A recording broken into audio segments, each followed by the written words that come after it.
Welcome to my channel Supriya homely kitchen. আজ আমি আপনাদের কাছে নিয়ে এসেছি মুগ ডাল দিয়ে করলা দিয়ে মুগ ডাল। তো তার জন্য আমি ডালটা ধুয়ে সিদ্ধ বসিয়ে দিয়েছি, কিছু দিইনি, নুন হলুদ কিচ্ছু না, শুধু ধুয়ে বিনা ভেজে কাঁচাই সিদ্ধ করতে বসিয়ে দিয়েছি। এদিকে আমি করলা মরলাগুলো সব কেটে নিয়ে ফিরছি বন্ধুরা। আমার ডালটা সিদ্ধ হয়ে গেছে, তো ডালটা আমার সিদ্ধ হয়ে গেছে। এবার এর মধ্যে আমি কিছু মশলা অ্যাড করছি। তো বন্ধুরা আমি এবার স্বাদ মতো নুন অ্যাড করবো। দেখুন নুন অ্যাড করলাম,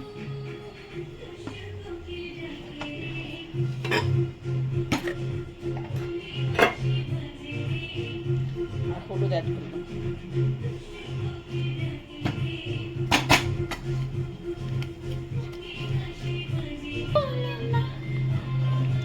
তো বন্ধুরা এবার এর মধ্যে আমি করলা কেটে গোল গোল করে কেটে ধুয়ে রেখেছি, এর মধ্যে এটা দিয়ে দেবো।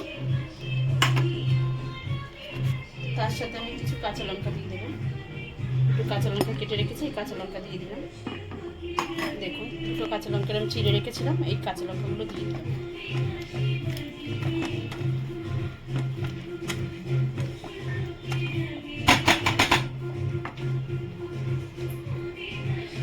এবার এটাকে ঢাকা দিলাম, পরে ফিরছি। দেখুন বন্ধুরা ঢাকাটা খুলেছি, ফুটে গেছে জামা। তো আমি এর মধ্যে আমি কি দেব, এর মধ্যে আমি একটু জিরা গুঁড়ো দিয়ে দেবো, স্বাদ মতো জিরা গুঁড়ো দিয়ে দেবো, আর স্বাদ মতো চিনি দিয়ে দেবো। স্বাদ মতো জিরা গুঁড়ো চিনি, আর আমি একটু গরম জল দিয়ে দেবো। এর মধ্যে গরম জল দিয়ে দিলাম।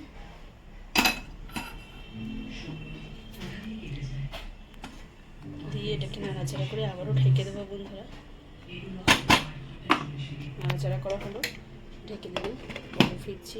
তো বন্ধুরা দেখুন ডালটা আমার ফুটে গেছে, তো আমি এটাকে এবারে একটু ফোড়ন দেবো।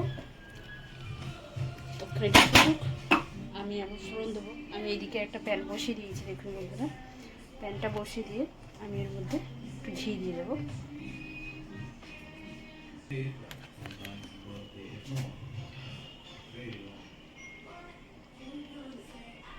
দু চামচের মতো ঘি দিয়ে দিলাম বন্ধুরা। এখানে গোটা শুকনো লঙ্কা, গোটা জিরা আর তেজপাতা দিয়ে দিলাম এর মধ্যে।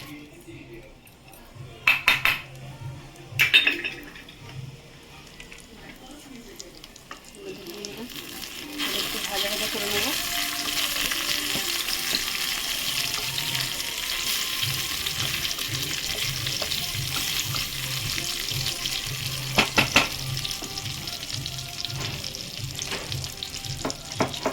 আর এখানে 1 ইঞ্চির মতো আদা থেঁতো করে রেখেছিলাম, ওটাও দিয়ে দেবো। ভালো করে ভাজা ভাজা করে নেব।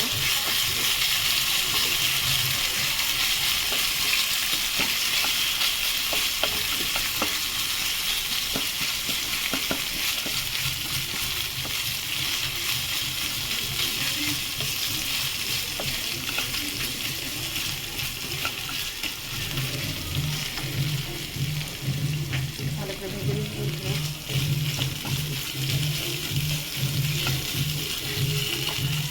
তো বন্ধুরা দেখুন ভাজা হয়ে গেছে, এবার আমি এটার মধ্যে ঢেলে দেবো। তো তার জন্য গ্যাসটা আমি একটু চেঞ্জ করে নিচ্ছি। এইটা এখানে দিয়ে ওই গ্যাস থেকে এই ডালটা নিয়ে এইদিকে এই গ্যাসে আনবো।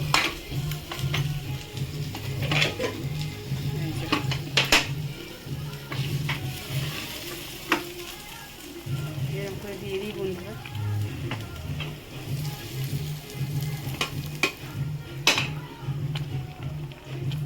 পুরোপুরি দিয়ে ফিরছি বন্ধুরা। তো দেখুন বন্ধুরা আর একটু ফুটবে, ফুটলে আমি নামিয়ে নেবো পরে। তো দেখুন বন্ধুরা আমার ডালের কালার পুরোপুরিভাবে চেঞ্জ হয়ে গেছে। তো আপনারা ট্রাই করবেন, দেখবেন বাচ্চা থেকে বয়স্করা সবাই এই ডালটা খেতে পছন্দ করবে, মনেই হবে না যে তিতার ডাল খাচ্ছে। আর আমার আপনারা ট্রাই করে কমেন্ট করে আমাকে জানাবেন রান্নাটা কেমন হয়েছে, আর আমার চ্যানেলটা লাইক অ্যান্ড সাবস্ক্রাইব করে দেবেন। Thank you for watching, bye by.